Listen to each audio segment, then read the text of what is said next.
Ubuzima bwiwe bwabayemwo ibihushane byinshi, intwari idasanzwe arwaniye demokarasi n'agateka k'impahazwa. Umutegetsi yavuzwe ko amabi yo guhonyora agateka ka muntu no guhomba demokarasi, bamwe bamubonamwo igikoko, abandi umugwaneza yitaho abakene. Urupfu rwiwe rwaje giturumbuka atawe rwiteze, bati ni ubutegetsi bumwiciye, abandi bati ni abatavuga rumwe n'ubutegetsi bamugandaguye. Avuga ko yoba ari we yarongoye igendereza ry'Uburundi igihe kirekire kurusha abandi.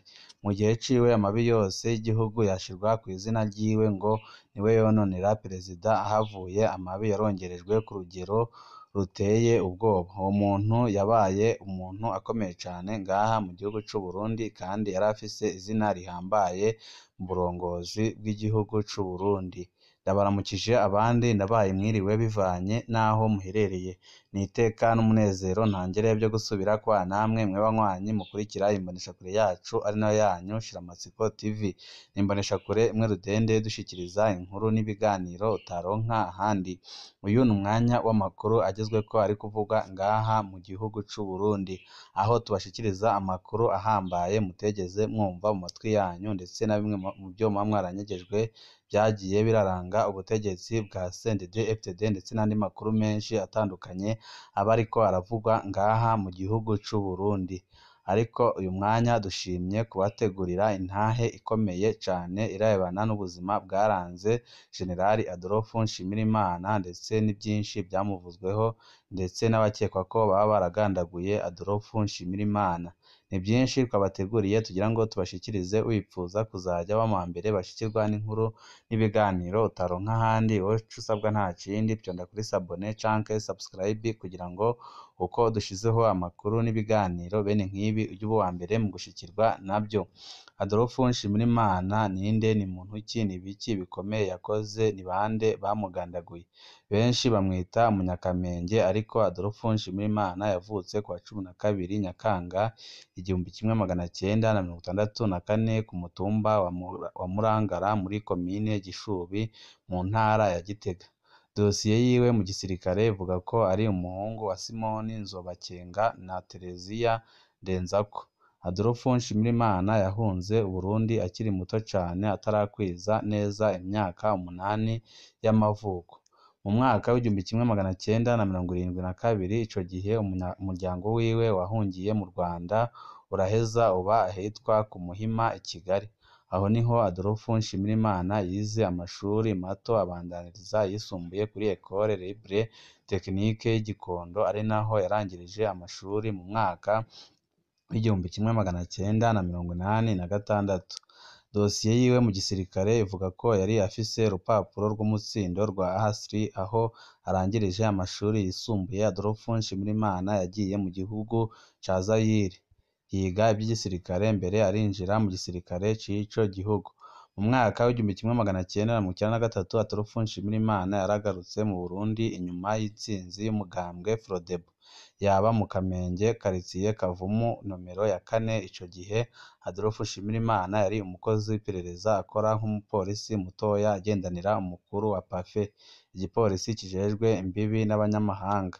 Inyuma y'igandagurwa rya Perezida Melchior Ndadaye, Adolphe Nshimirimana ari mu bambere bafashe umuheto mu Kamenge. Ico gihe yifatanije n'uwitwa Pascal Gashirabake batazira Savimbi, afatanya na Adalbert Ntawuyamara batazira Dede, Venante Ntirampeba be n'uwundi batazira Ngagi.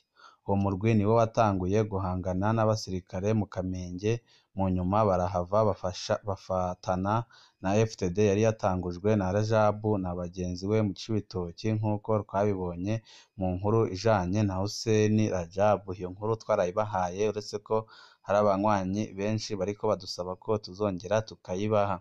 Umurwanyi wa demokarasi kuva agitangura urugamba mu Kamenge, abamuzi bavuga ko Adolphe Nshimirimana yamwe yerekana ubutwari budasanzwe. Bavuga ko yari umuntu avuga make, arinda cane, kandi azi gupanga ibitero. Abo basangiye urugamba bamuvuga ko yari azi kwicisha bugufi, kandi akiyegereza cane ingabo ajejwe. Ivyo vyatumye abo arongoye bamukunda cane. Muri iyo myaka yarigishije urwaruka rutari ruke ibijanye n'igisirikare. we na bagenzi be bararwaniye mu Kamenge biratinda biranka baja mu kibira maze barubaka neza umuhari wabo FDD wahavuye uhinduka ishami rya gisirikare ry'umuhari CNDD wari urongowe na Leonard Nyangoma. Muri FDD Adolphe Nshimirimana yagiye araduga mu mapeti n'amabanga, bivugwa ko yaciye ku ngazi zose z'uburongozi mu gisirikare, ariko hose abamutwara bakamugomwa ubutwari yari afise ku rugamba. Muri 2001 aho Jean Bosco Ndayikengurukiye atembagarijwe n'uburongozi bwa CNDD-FDD, Adolphe Nshimirimana yashejwe kurongora igisirikare. Petero Nkurunziza arongora umuhari, Hussein Rajabu abandanya ari umunyamabanga mukuru, yongera azezwa ibiganiro bya CNDD-FDD na leta y'u Burundi yariho ico gihe. Inyuma y'amasezerano yo guhagarika intambara, Adolphe Nshimirimana yatahutse mu gihugu hamwe n'izindi ndongozi muri 2003. Adolphe Nshimirimana na batayo yiwe bacumbitse mu Kamenge mu kurindira ko ibikorwa byo kwinjira mu gisirikare birangira.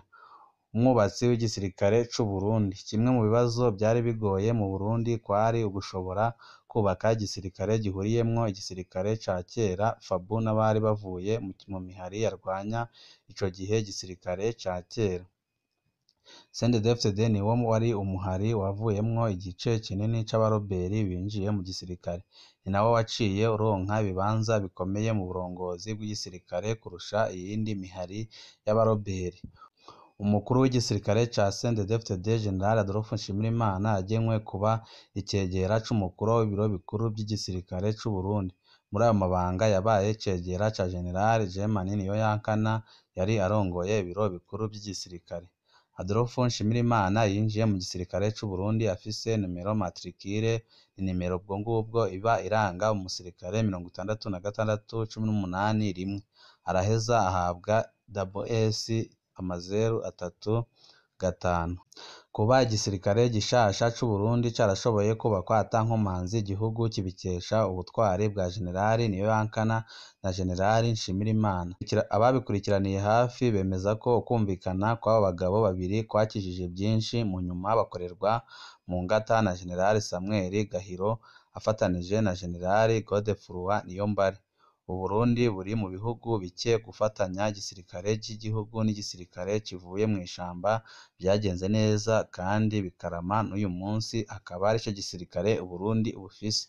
Muri ico gisirikare Adolphe Nshimirimana yabandanije kuduga amapeti naho yakora mu bindi bisata by'igihugu, maze aba generali majoro muri 2006, mu nyuma aba liyotona generali kugeza agandaguwe mu mwaka wa 2015. Umukuru w'igendereza yagirizwa amabi menshi cane. Aho CNDD-FDD ifatiye ubutegetsi muri 2005, General Adolphe Nshimirimana yagenywe kurongora ibiro by'iperereza mu gihugu bita Service National de Renseignement.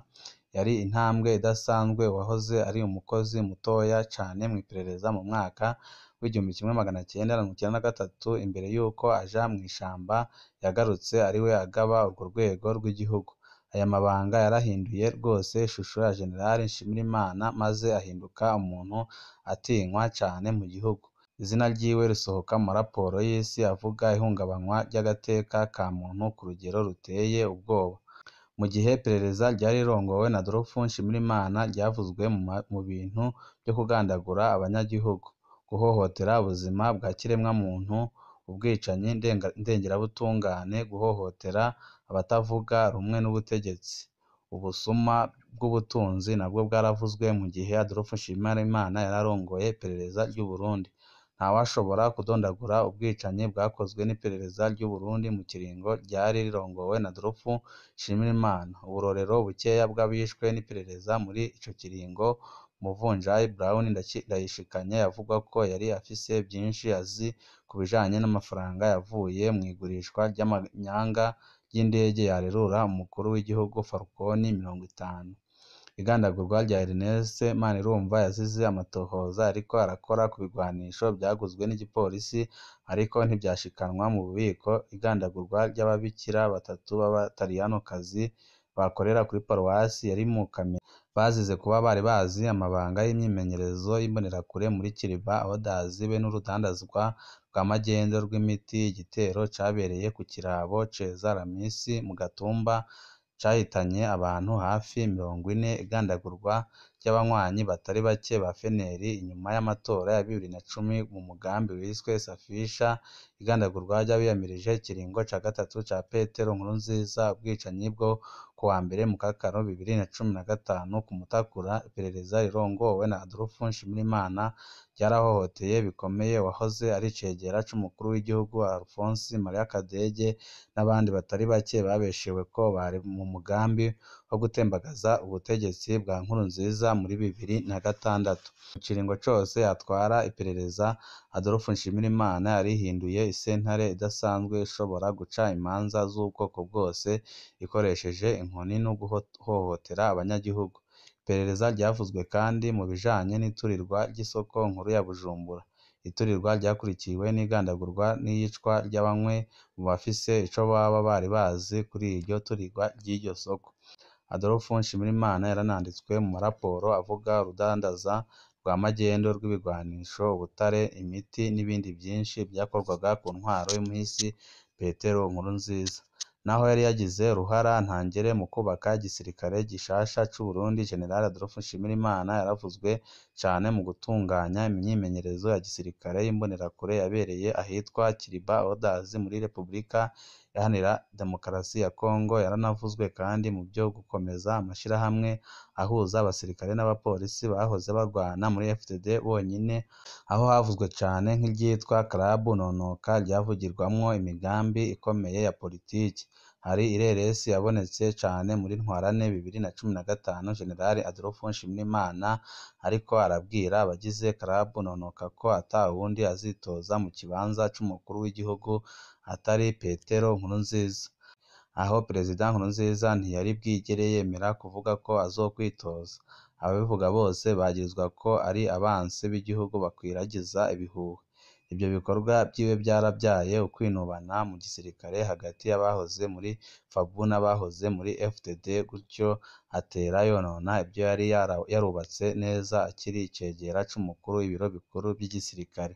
Kuwa kabiri Kigarama 2014, nyuma y'iminsi 10 gusa Adolphe Nshimirimana akuwe mu burongozi bw'iperereza, haratowe inzu yuzuyemo ibigwanisho muri quartier Buterere mu gisagara ca Bujumbura. Ibigwanisho byavuzwe ko byari ibya General Nshimirimana, ariko kugira ntiyambare ibara ngo ahave atumwako mu butungane, iperereza ryategetswe kuvuga ko ari ibigwanisho byaryo.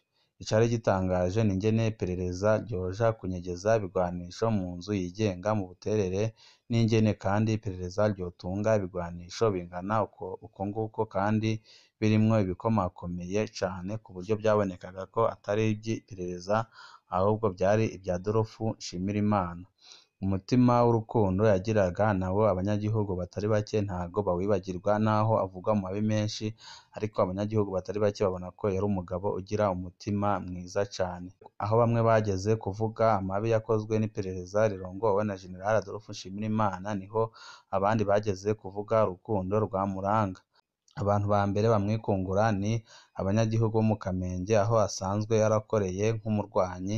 Benshi mu banyagihugu baho baravuga ko ari we yabatabara bimwe mu bitero bya gisirikare. Adolphe Nshimirimana yagumanye imigenderanire ikomeye na Kamenge, ahashinga ibirabo bibiri iwabo w'abantu be n'iwabo w'abasigaye. Yarawubatse n'ibitaro bikomeye mbere byanavura abanyagihugu b'abakene ku buntu, Hopitali Populaire.